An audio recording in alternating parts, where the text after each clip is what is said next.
Good day, everyone. We hope that everyone is safe and well during this pandemic. So today we will be talking about a very interesting topic, the design and quality control of fiber reinforced segmental concrete. As we all know, this is a critical component in underground tunnels, and with the upcoming major tunneling infrastructure projects in the Philippines, I believe that this is indeed a subject that we can be applying in the near future. I can see that we're still waiting for a few more attendees to join the webinar. So please sit back, relax, and see you in a bit.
Good day, everyone. We will be starting shortly. Today, we'll be having a well-known specialist talk about the design and quality control of fiber reinforced segmental concrete.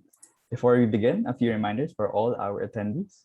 As this is a webinar-style Zoom, the attendees will not be allowed to turn on their microphones. However, please feel free to ask a question in the chat room. We'll be having a Q&A session with our speaker after his presentation. Secondly, this virtual event is being recorded and will be shared with everyone after the event. We'll also be posting them on our Facebook, LinkedIn, YouTube, and website, philtunnel.com. Finally, after the program, a group picture will be taken for all the attendees in this virtual event. So please don't leave right away. Now, to start our program, let me give the floor to the president of the Philippine Tunneling Society, the Director of Infrastructure for Arab Hong Kong and the Philippines, Mr. Mark Wallace. Great. Okay. Thanks, Lance. Good evening, ladies and gentlemen. You know, we're starting this series of evening talks, and you know, we're continuing what we started a month or so ago. So, you know, we want to continue the momentum of what we're doing just now.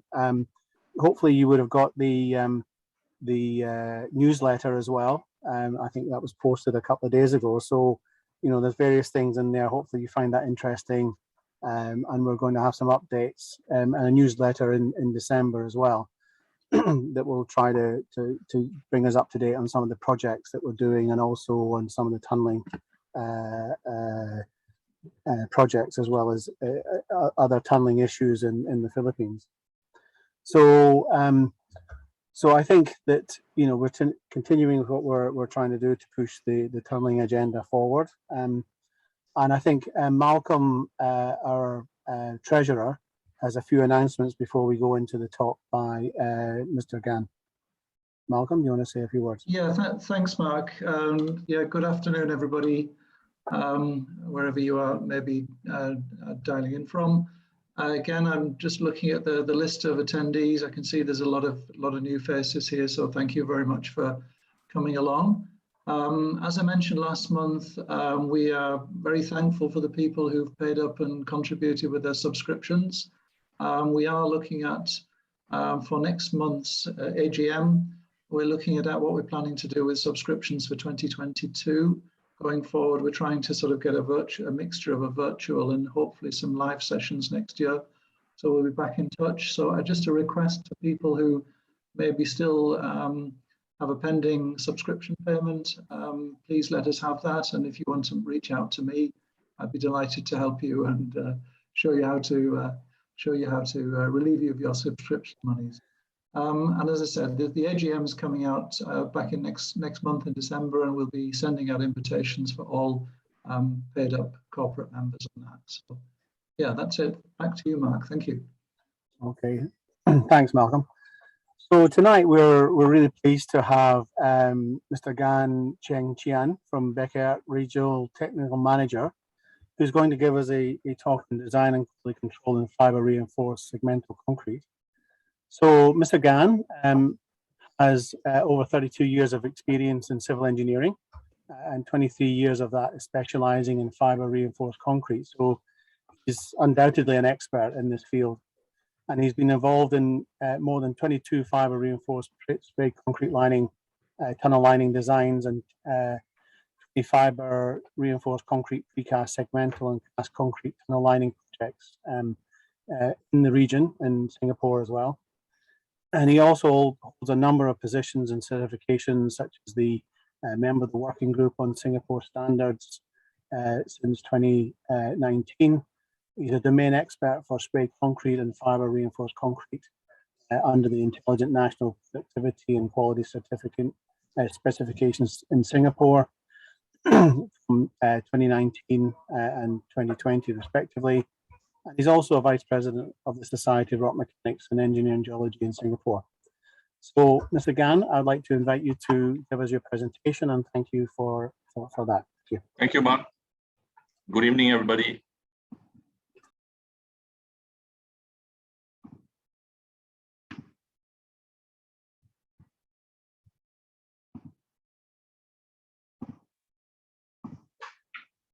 Okay, so thank you for joining this presentation.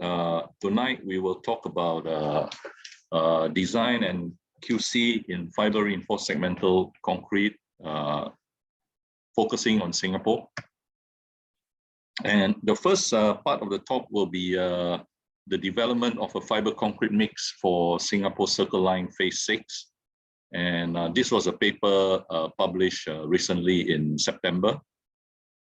And Singapore's journey with fiber reinforced concrete for tunnel segments started in 2002. And by this year, we have over 16 kilometers of Singapore's MRT tunnels lined with fiber reinforced concrete precast tunnel segments. The use of fiber reinforced concrete in precast tunnel segments continue to grow with over 10 kilometers of new MRT tunnels from this year, actually. So in the next 3 years, these 10 kilometers of MRT tunnels will be built. So this project will be focusing on a completed project, which is under Circle Line Phase 6, contract C882 and C885. C882 was constructed by China State Nishimatsu joint venture. It's a 1.886 kilometer of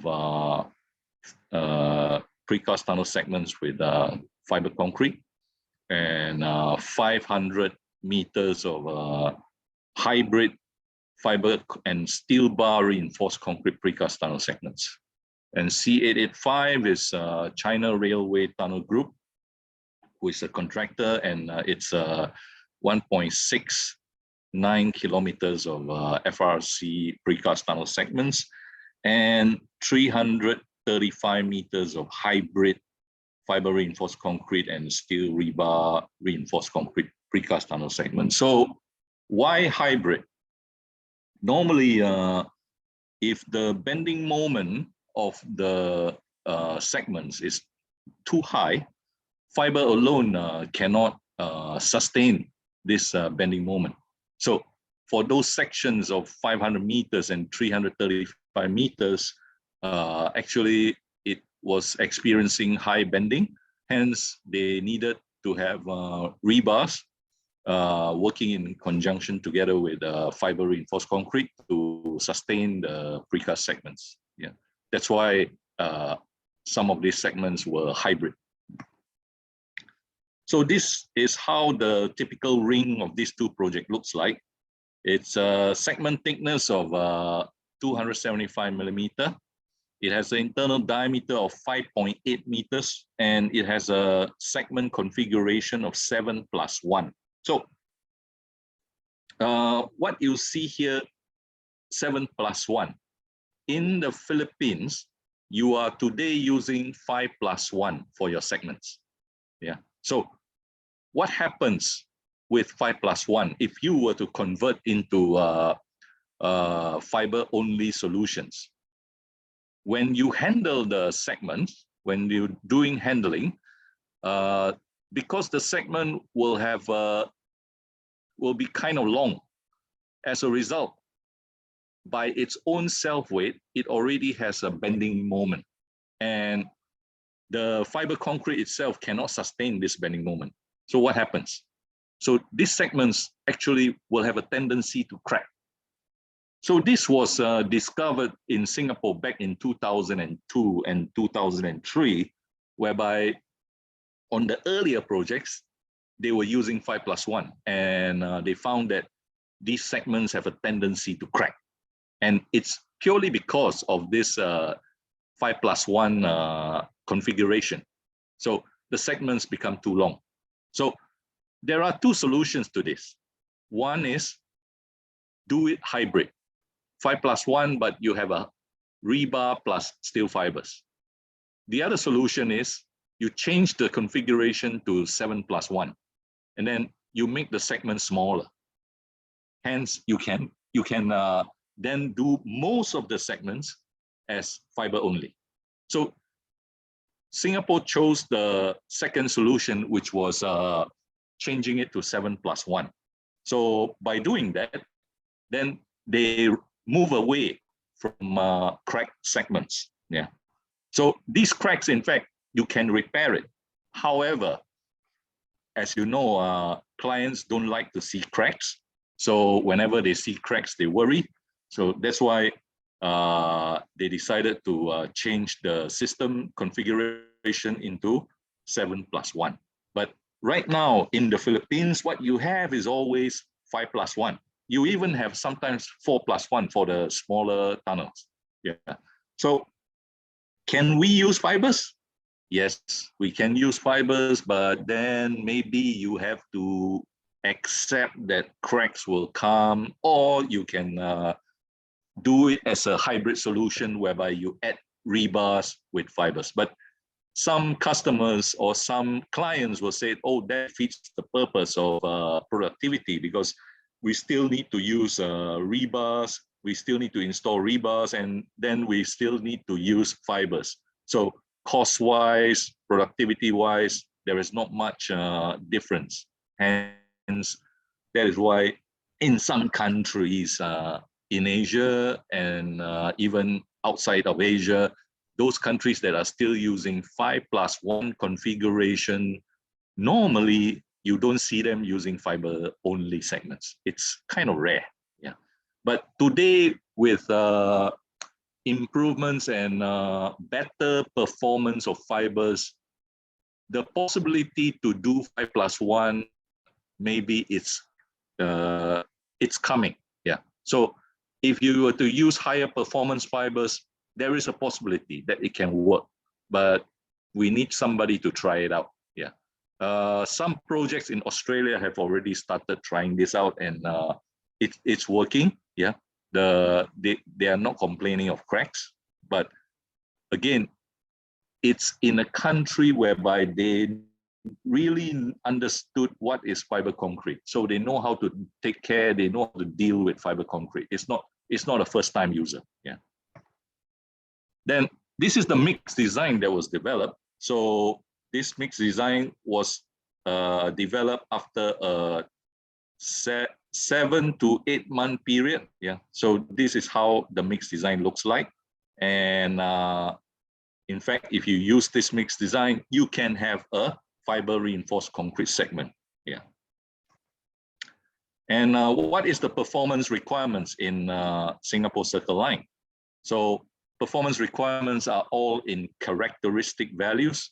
So compressive strength of 50 megapascal on cylinders and 16 megapascal on cubes, tensile splitting strength of 4.5 MPa, LOP of 6 MPa, FR1 of 5.2 MPa, and FR4 of 1.7 MPa. And this is the compliance criteria. So the compliance criteria says that the average compressive cylinder strength from testing of 3 batches shall exceed specified characteristic strength by at least 10 MPa. So 50 MPa on cylinder, average result should be 60. Then you comply. So this is trial mix compliant. That means pre-construction. And tensile splitting, you need to achieve 5 on average. That means 0.5 more than the 4.5 requirement. LOP, you need to achieve 6.6. FR1, you need to achieve 7. Yeah, from 5.2, you need to hit 7. And FR4, you need to hit 3.1 from the specified 1.7 individual. So first 3 values, compressive strength, tensile splitting strength, and LOP, is controlled by purely the concrete strength. It has very little or no control from fibers. They don't contribute anything to these first 3 values. FR1 and FR4, last 2 values, is purely controlled by fibers. That means the type of fibers that they use. The performance of the fibers will give you whether you can achieve 7 of 3.1. Yeah, this is all due to fibers. This is a sample test value from one of the trial mixes for these 2 projects. And on average, for LOP, they are getting something like 7.88. And then you recalculate to characteristic value. So here, the characteristic value is 6.99 after recalculation. So from 7.88, you are supposed to use only 6.99. Now, the requirement is 6. So you are above the requirement. So actually, you are safe. Yeah. For the FR1, average value is 8.74, and you are getting 6.64. Again, higher than 5.2. So again, you are safe. Yeah. FR4 is 9.29. Characteristic value is 6.38. Again, you are higher than 1.7. So you are safe. So these characteristic value are very much affected by the coefficient of variation. So you can see the coefficient of variation for FR4 is very high, 19%.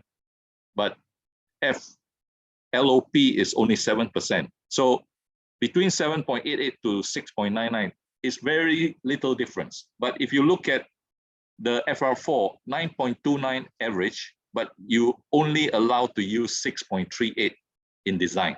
Yeah. So this is the characteristic. So By doing this, it's a very safe way to test fiber concrete. And it is a safe way for the consultant to use these values in their design later. This is another trial mix, same thing, 9.03 LOP characteristic is 8.23. And you can see coefficient of variation is very small, 5% only. But once you come to FR4, coefficient of variation 20%. Yeah, COV is 20%. So average 8.39, you're only getting 5.62. Yeah. So with high coefficient of variation, sometimes you can fail in testing. Yeah. This can happen, which is why in Singapore they test so many samples before they allow the project to start. So at the end of the day, this is an example of how it will look like if you were to calculate it under a European FIB model code classification. So you will classify your concrete as a 6D. So why they want to do this? So this is a future. That means in future, you can go to any concrete plant who is already producing fiber concrete. You just tell the concrete plant, hey, I want a 5C, or I want a 4C, or I want to have a 6D, or I want to have a 7C. You just need to tell the concrete plant this kind of values. Classification, I want a 6D. So give me a fiber concrete of 6D. Then you don't even need to bother. What is the fiber brand I need to use? What is the fiber type I need to use? I just tell the concrete plant, I want to buy 6D fiber concrete. So it's the same thing as today, you go to a batching plant and you tell the batching plant you want to buy grade 50 or grade 40 or grade 30 concrete. Yeah. So here you tell them, I want to have a 6D fiber concrete. Yeah. So this is the future. Now, testing. The beam test is the most important property testing for fiber concrete. And you need to use equipment that looks like this. But I won't explain too much here. I will tell you more about this equipment in the later slides. And for Singapore, there is another requirement called water penetration requirement. In the fiber concrete, the fiber concrete that is used in Singapore has to have a water penetration requirement not exceeding 5 millimeter. Yeah, so you can see in this picture is 3.08 millimeter. So it's passing way beyond. That means, what does this mean? Now, in the United Kingdom, the water penetration requirement for waterproof concrete is 15 millimeter. In Australia, the water penetration requirement for waterproof concrete is also 15 millimeter. In Hong Kong, the water penetration value is 10 millimeter. In Singapore, is 5. It's a crazy number. It's actually a world record. No country in the world is proposing anything like 5. Only Singapore. Yeah. So it means this concrete is super durable. It will last more than 200 years without any problem. It will never ever get damaged. Yeah. Then come to production. Production, you have to continue testing. In the Singapore projects, every 12 rings that you install, you test 2 beams. So if you have 1.7 kilometers of tunnel, you are probably testing something like 350 beams additional. Yeah. So this is the compliance. Compliance is that it has to be 6 plus the current margin for the average values and 6 minus the current margin for the individual, for LOP. For FR1, it should be more than 5.2 plus the current margin for average and 5.2 minus the current margin for the individual. And for the FR4 is 1.7 plus the current margin and 1.7 minus the current margin for the individual. So again, very stringent requirements, but by doing this, it gives the consulting engineers confidence to calculate using fiber concrete for the bending moments requirement in the future projects in Singapore. So in the Circle Line Phase 6 projects, in trial mix testing, they tested something like 120 beams, 240 cylinders. Unofficially, they tested another 120 beams and also another 240 cylinders. And they do this to ensure that they can pass the official trial mix. Production testing, 312 beams were tested for C882, 238 beams were tested for C885. Total number of beams tested in these two contracts was 790. And what's the cost of testing 790 beams in Singapore?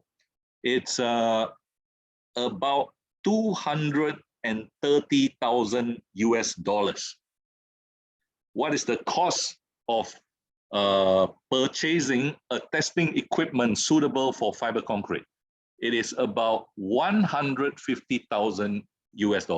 So in two small projects, you will have earned back the money that you invested in purchasing a testing machine that I showed earlier.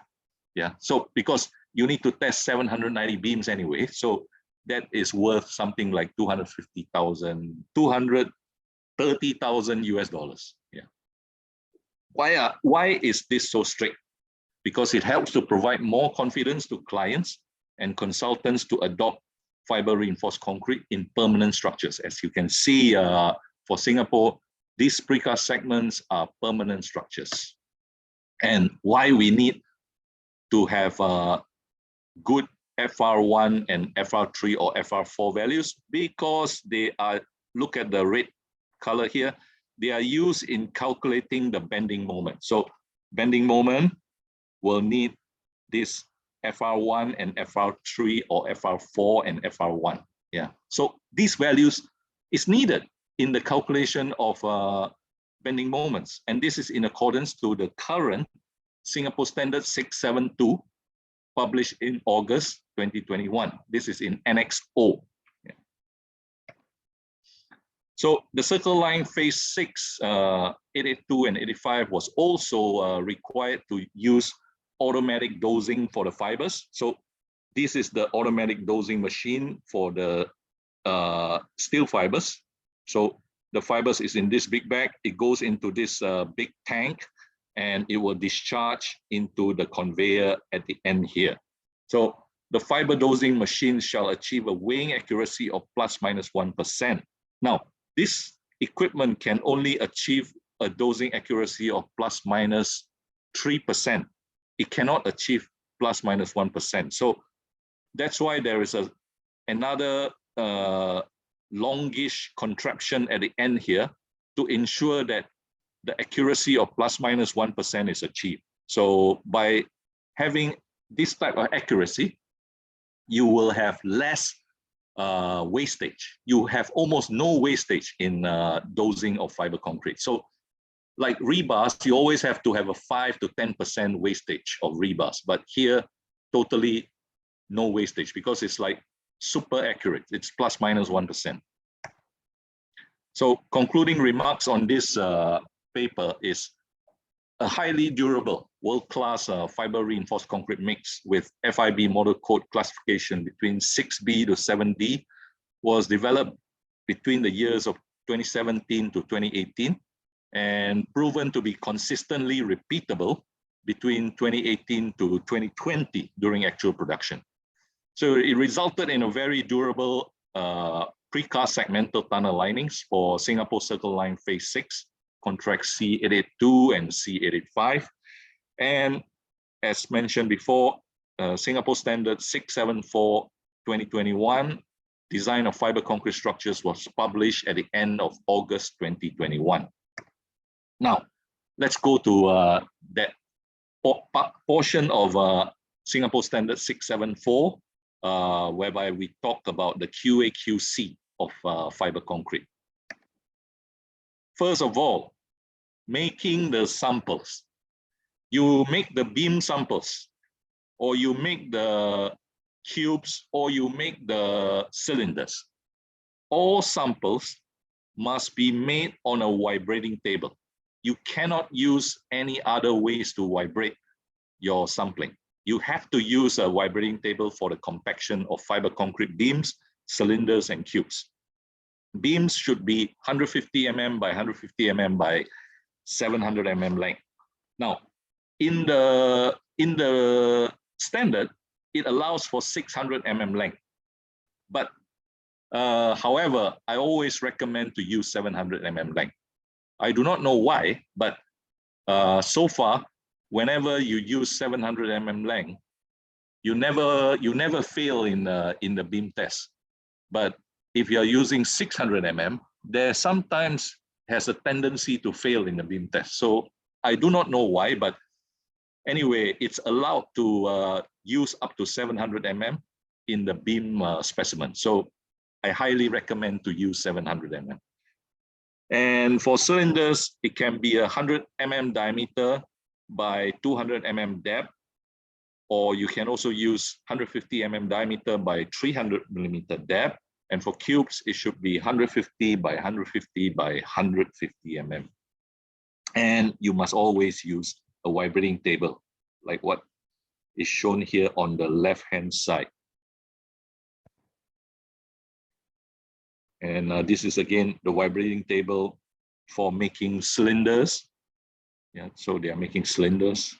And here is making cubes with a vibrating table.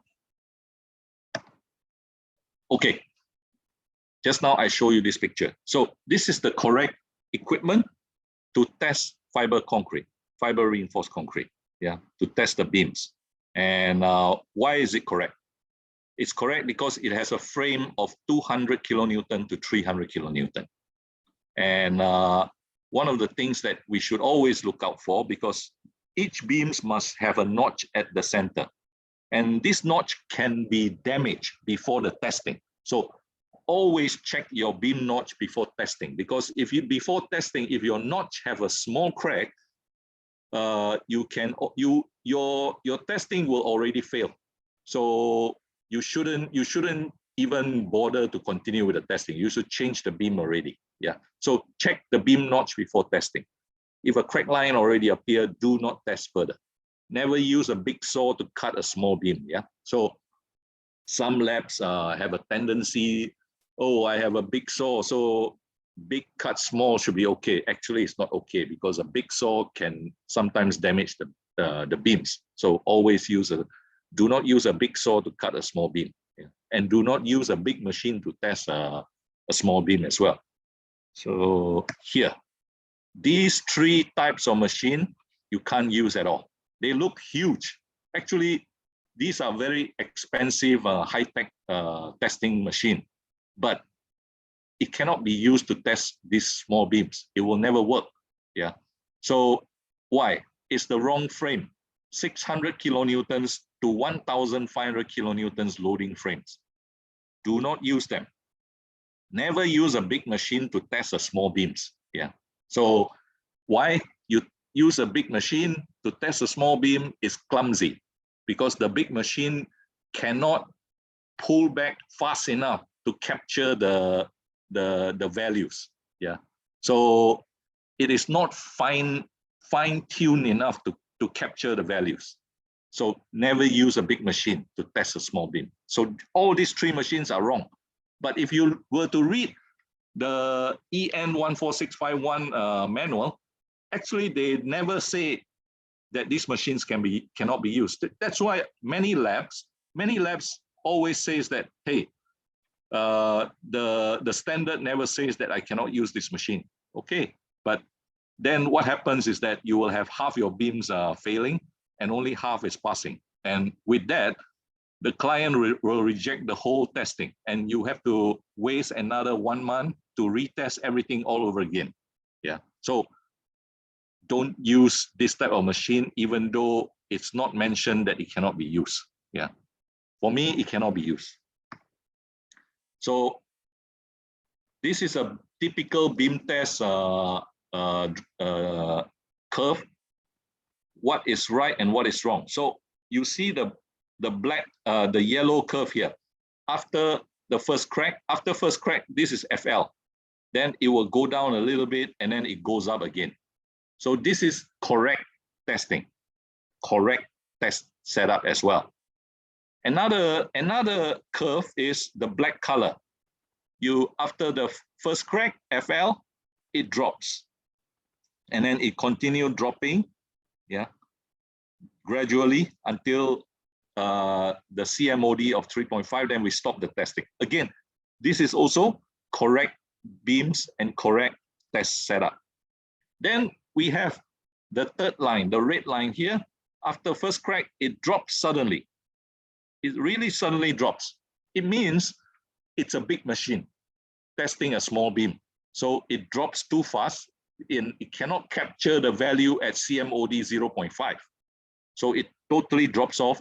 And then after that, it tapers off. Yeah. The tapering off is correct. The drop at 0.5 is wrong. So this is a wrongly made setup and incorrectly tested.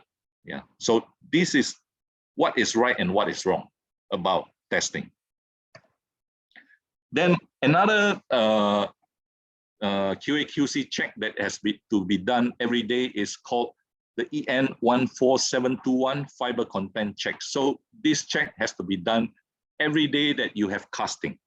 So why? Because they want to know that the correct dosage of fibers is added. So normally what happens is that when the truck arrives, you will collect 1 or 2 buckets or even 3 buckets of this fiber concrete. And each bucket is 5 liters of fiber concrete. So each bucket is already measured to be 5 liters. Then you put the 5 liters of fiber concrete into this contraption. Actually, this contraption has a big magnet at the center. So once the fiber concrete goes in, the fibers are stuck to the magnet and the aggregates and sand and cement goes down. Yeah. So then you can easily pick out the fibers. So as a result, using this contraption, your fiber concrete check you can do within something like 5 to 10 minutes. Yeah. And then after that, you measure the amount of fibers here, as you can see, and then you pack them up as proof. So in this case, there are 2 samples, two checks. And one of the things that is important here, this test must be witnessed by the client's representative. Failure to witness means the person performing the test can cheat by keeping a few fibers in his or her pocket. So if I'm doing the test, I can keep fibers in my pocket. And if I don't get the correct numbers here, I can simply pick out a few fibers and throw it into the pile here. So always witness this test. Yeah, get the client representative to witness this test. And then from this testing, you can calculate what is the fiber content in that pail of fiber concrete samples. So in this case, one of them is about 31 kilos. The other one is around 30 kilos. And the actual dosage that was supposed to go in was 30 kilos. So the requirement is that individuals shall not be lower than the proposed dosage minus 20%. So 30 minus 20% is 24 kilos. So we are way above 24 kilos. We pass. Yeah. Then in case you are using earlier on, all the testing that I was talking about is steel fibers, but you can also do the same for synthetic fibers. Yeah. So this is fiber content check for polymer fibers. Yeah. So for polymer fibers, you use this elephant-like contraption. Yeah. So what happens is like this. You take the same pail of 5 to 7 liters of fresh polymer fiber concrete, and then you dump it into this big pail. And then you fill it up with water. Yeah, you fill up with water. And then what happens is that synthetic fibers will float to the top. And when it floats to the top, you can then scoop them up and push them through this trunk. And then at the end of the trunk is a bag, which is made from cloth.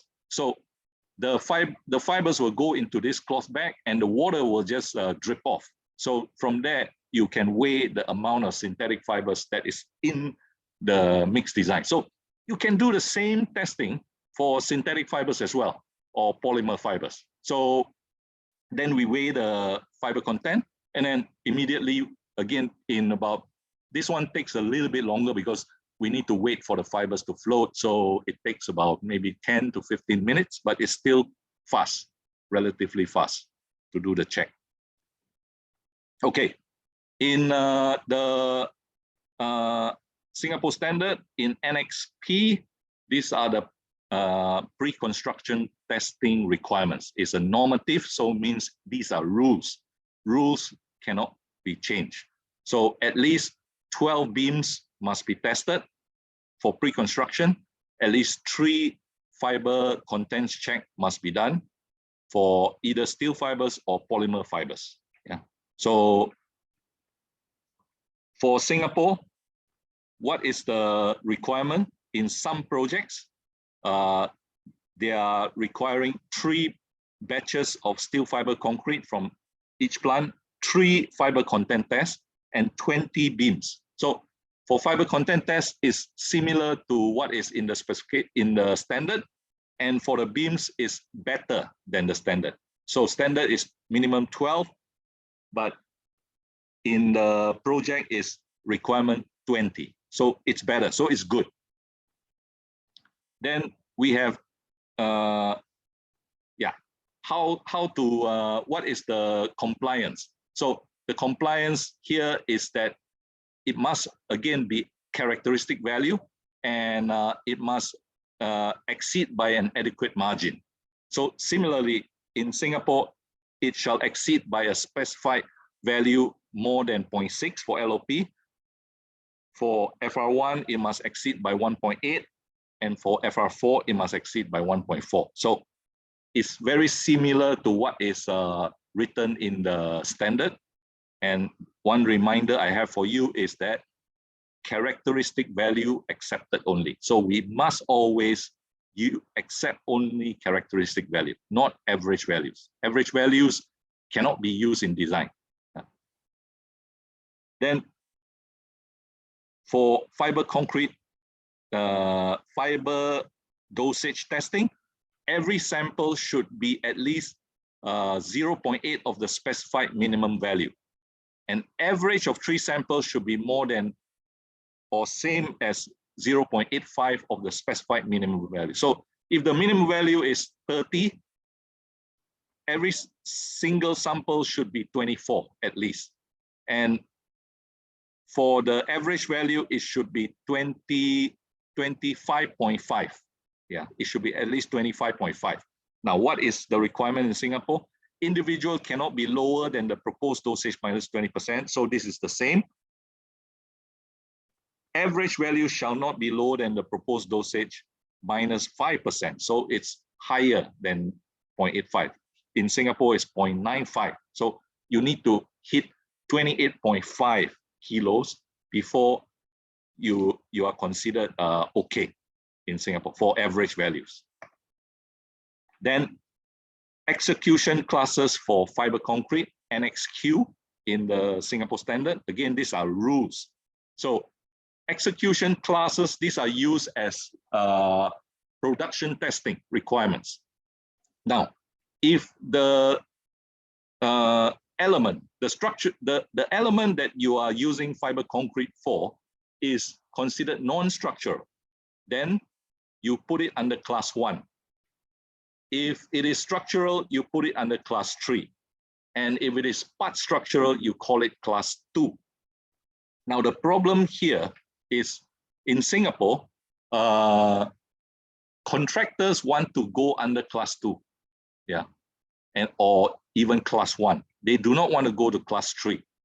However, consultants do not want to go to class 2 because there is no testing required in class 2. So they do not want to go to class 2. So they prefer class 3. So the clarifications that we use in Singapore is this: all underground related elements are recommended to be class 3. It has to be considered structural. Anything underground is structural. All slabs on ground or slabs on piles or elements with high point loadings, racks, container stacks, heavy vehicles, recommended to be class 3 as well, structural. Why we do this? Because the history of fiber concrete is only about 50 years. History of rebar concrete is 150 years. It's 3 times more experience than fiber concrete. So we should be more careful in selecting the execution classes for the fiber concrete. We should consider class 3 or class 1. Yeah. We should move away from class 2. And in Singapore, this will happen. Class 2 will normally not be allowed to be used. It will be, anyone who tries to submit class 2 to the authorities will probably be blocked. Yeah. And only class 3 or class 1 will be approved. Then, you see, under the same NXQ, execution control during production based on the classes. If your execution class is class 1, you do no testing. Now, if your execution class is class 2, you only test for fiber content. You don't test for the beam test. But if class 3, you have to test for the fiber content, and you need to test 2 beams per pore or 2 beams per 100 meter cube. Yeah. So in Singapore, the example is like this. 1 steel fiber content test shall be conducted per production day. Here, 1 is for class 2 and 3 is for class 3. And for the beams, 2 prisms should be tested at every 12 tunnel rings. So here, 2 beams every 100 meter cube or 2 per pole. So it's very similar to what Singapore is doing now. So in fact, Singapore consider anything underground to be class 3, not class 2 or class 1. And this is frequency of testing for fiber dosage checks in Singapore today. They either test 3 samples, although only 1 is required, they test 3, or sometimes they just test 2. Yeah, but definitely they test more than 1. So as you can see, when you test more, the more you test, you can see the differences. In this case, 1 is showing 34 kilos, another one is showing 31 kilos, and then you have 1 showing 29 kilos. So it's a lot of differences. So if you actually calculate the coefficient of variation, you will see that there is certain variation here. Yeah, but so far, this all passes the requirement, which is actually 24 kilos. And for beam reporting, normally is reported in this manner. 20 beams, all the values are reported, all the average values are calculated, standard deviation is calculated, coefficient of variance is calculated, and then from there you can calculate the achieved characteristic values and then compare against the required characteristic values. Yeah, then these values, required characteristic values, are used in the design. So if you show that you can achieve the characteristic value higher, you can use a higher value in your design, which is good because then you can move away from hybrid structures. You can go more into pure fiber concrete. And in this case, the FIB model code classification is 7C. Yeah. That's the end of my presentation. If you need to contact me, you can look for me in LinkedIn, or you can screenshot the QR code here and connect with me in LinkedIn. Thank you very much. And we can take some questions here. Great. Thank you, Mr. GAN. That was very interesting. Very complicated subject in terms of testing and quality control. So I think we have a few questions that have been posted on the chat. I'll just go through a few of these from Chai Sankar KR. What is the minimum segment mold vibration time required for good fiber distribution in the case of high performance mixes? So, Mr. GAN, how do you respond to that? For the segment mold vibration, normally it's about 2 to 3 minutes. Vibration is normally 2 to 3 because the vibration is very, very strong actually for the mold. Yeah, 2 to 3 minutes. Okay.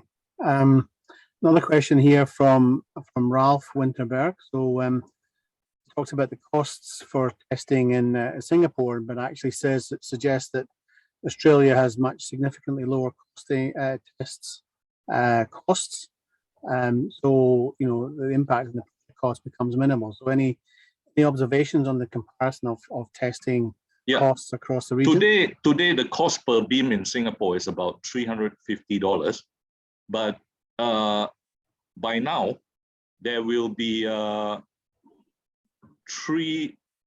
two laboratories already received their testing equipment, and the third laboratory will be receiving their testing equipment later this year in December. So there will be 3 official laboratories able to conduct these tests, and hopefully another 1 or 2 more will also purchase the test equipment. So we expect the testing cost to drop to something like $200 per beam. Then it will be quite similar to what is cost in Australia. Yeah. So Ralph, the cost will reduce, and maybe it will even go down to as low as $150. Yeah, but I expect the cost to be as low as $200 once the 3 labs are fully set up by the first quarter of 2022. Yeah. So you don't know if there's any labs in Manila or the Philippines that can handle this yet, or not? Today, no labs in Philippines are able to do it yet, which is why I also try to say that the investment of the equipment is something like $150,000 US, but you can earn back with 1.5 project. With 1.5 project, you already earn it back. So after that, everything is a bonus. Yeah, everything is a bonus. Yeah. I suppose, Mr. GAN, if projects are going to do this, they have to set up their own lab and have their own testing equipment. We can't send things off to Singapore, can we? Yeah, you can send it off to Singapore, or currently you can send it off to Singapore or Malaysia. Both countries have these setups. In fact, in Malaysia there are 4 locations with this setup. In Singapore now it's about 3. It's 3 locations with this setup. Yeah. Okay. Yeah. Good. Okay. So there's another question here from Emilio. So says for the SFRC segmental lining, how long is the curing period in days after removal from the self-vibrating molds, and what is the procedure for the curing works, and is there any retarders or additives put in the mix for the trial mix? Well, currently the curing days, okay, for Singapore right now, because about 900% of their rings are made in Malaysia at the moment. So what happens is that these Malaysian precaster built a giant swimming pool in their yard, and they just dump every single segment into this giant swimming pool and let it cure until they need to deliver the segments. So the curing actually is fantastic because you are curing in a giant swimming pool. Yeah. Now, the thing is, because of COVID, the future is that Singapore doesn't want to give the contracts to Malaysia so much anymore. So they are trying to bring back something like 50% of the work back to Singapore. Now, here is the interesting part. There are no big swimming pool curing in Singapore. What happens is that they have to build something like steam rooms or shower rooms to cure these segments. So, but the thing is, these experiences is only starting now, because these new projects that has to be casted in Singapore will start something like August 2022. So I will be able to share more when August 2022 comes, because some of these precast yards started building their own, steam curing rooms. Apparently, these steam curing rooms can cure really fast. It's like curing in days, and then after that, you just move the segment to the storage yard outside and leave it exposed to the environment. Yeah. So once you use steam curing, you can cure in like hours. Yeah. Within hours you already cure it and you take it out. You take it out to stack it up. Yeah. But today in Malaysia, they cure for like 28 days or 30 days or 35 days. As long as the client doesn't pick up the rings, they just leave it in the big swimming pool. Yeah. Okay. Yeah. Thank you. There's another question here from Emilio again. Yeah. And it's on about the sort of storage and safety aspect of stacking of the segments and transportation, I suppose, getting damage and so on to the corners, of the segment. So any tips or any special requirements that would normally be done for FRC? For FRC handling, actually, there is less handling problems for FRC. Fiber reinforced concrete is reinforced at everywhere in the concrete, including all the corners. So it doesn't get damaged so easily. But that being said, as long as you do stacking, if you are going to stack it up, so there is some projects whereby they stack up all the 8 segments together, because 7 plus 1, right? So it's 8 segments, 7 big segments and one key. So it's 8 segments stacked up. So then we need to do some calculation, bending moment calculation, to check that this stacking forces is okay, and it will not damage the rings before it's being used. Yeah. So, and the authorities in Singapore expect this type of calculation to be made and submitted as well. So they want to approve the stacking calculations. So since there is this type of stacking calculations or handling calculations, so even the lifting, when you demol and you lift it using either a vacuum lifter, or if you use the other traditional way of lifting, also we are supposed to submit calculations to prove that the bending moment will be sustained by the fiber concrete segments. Yeah. So in this case, you have less damage. Okay. Yeah. Good. And I think we're almost at time, but I think we can maybe take another 1 or 2 questions. So there's one here from J. Sankar KR again. What is the threshold chloride content for galvanized steel fibers? So, is obviously about galvanized steel fibers, but there's obviously stainless steel fibers as well you can get. So, and whether this type of fiber is already used in any tunneling projects in Asia or Australia? He's asking about whether stainless steel threshold chloride content for galvanized steel fibers. special. So what is the threshold chloride content for galvanized steel fiber? The amount of chloride, you mean yes. the dosage, right? The amount of chloride content in a galvanized steel fiber. Threshold chloride content. Yes. Okay, threshold chloride content. There is a chloride content test that has to be done for the fiber concrete, but I cannot recall the number. I can't recall that number. Yeah, but there is a test that needs to be done to prove that the chloride content in the fiber concrete, it doesn't exceed a certain number. Yeah, there is, but I just can't recall that number. Yeah. Yeah. Okay. Yeah. Okay. There's maybe one more question here about dosing and balling of fibers. Right. So when it's using auto dosing machines, have you encountered any balling of the fibers in the mix design? The dosing equipment doesn't cause balling, but during mixing, balls can appear. Yeah. So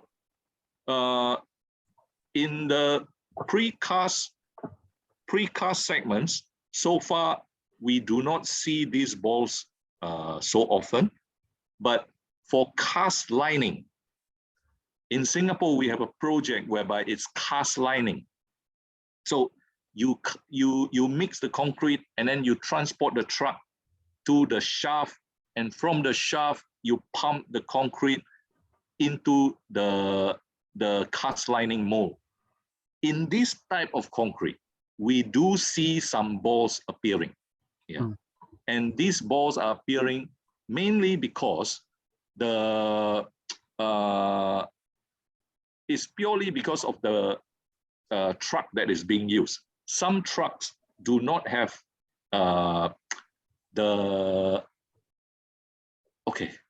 concrete trucks have blades or knife inside, some blades. So certain trucks don't have any blades. So those trucks that don't have any blades have a tendency to make the fiber concrete to ball.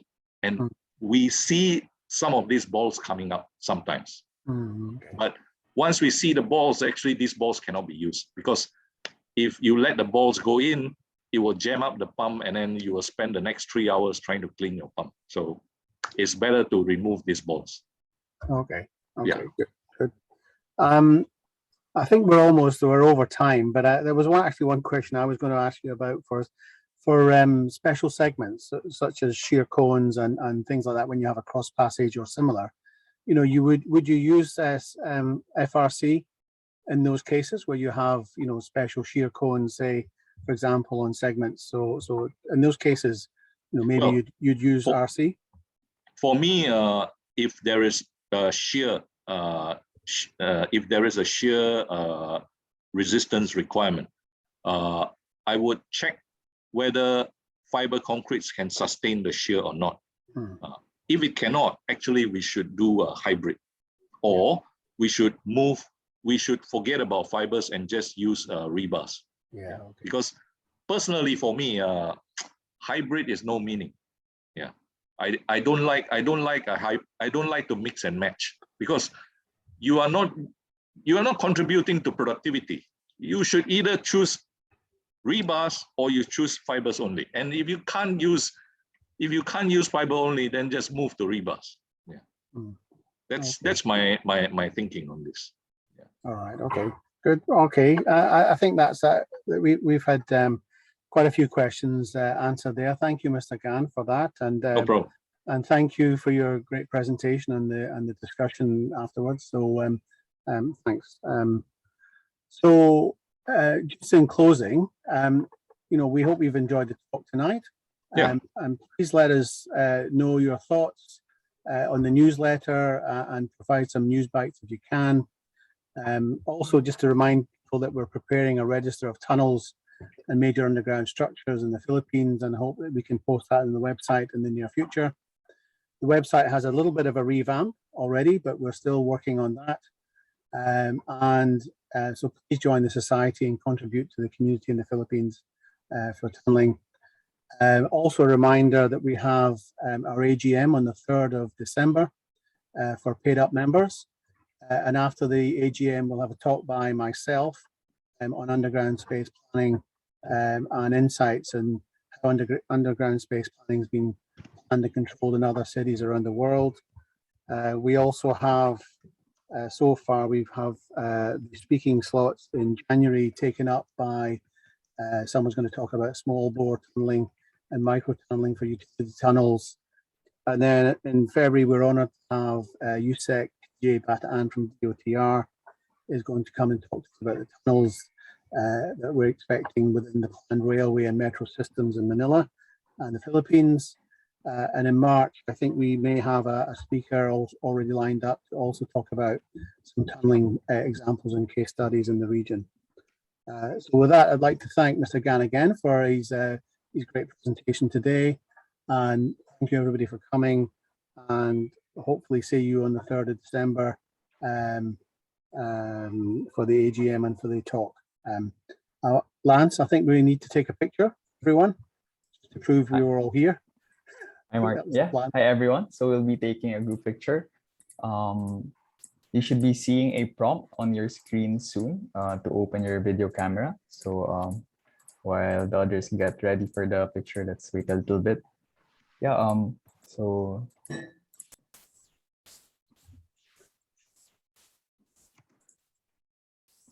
Come on, guys. Okay. See you.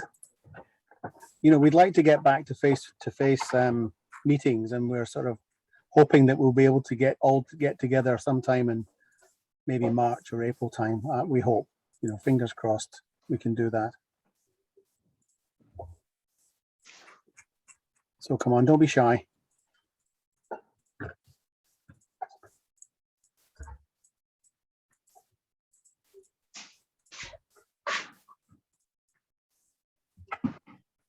I'm just requesting the others to open their video camera. So I think it should show up on your screen as a prompt. Maybe we can have a wacky one as well, just see everybody motivated.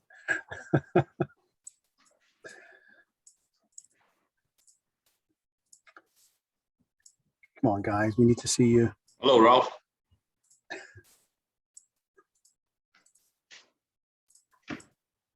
Thank you for the presentation, GAN. Good to see you. Thank you, Ralph. Yeah, so everyone in the attendees list, just chat me if you haven't received the prompt to turn on your camera. I think we're already over half of the attendees are already here. So Ralph, are you in KL?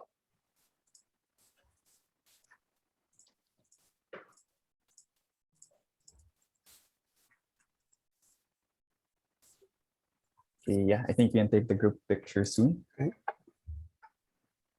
Okay, so everyone, please hold your smiles for a few seconds to make sure we get everyone in frame and smiling and looking at the camera. So, okay, everyone hold your smiles for a few seconds. 1, 2, 3. Let's take one more. We got to have a wacky one, Lance. Come on.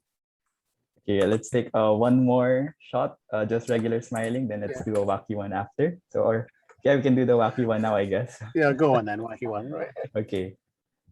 Ready in 1, 2, 3.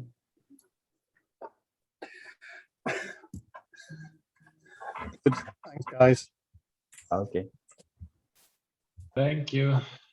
Yeah. Thank you, everyone, for attending.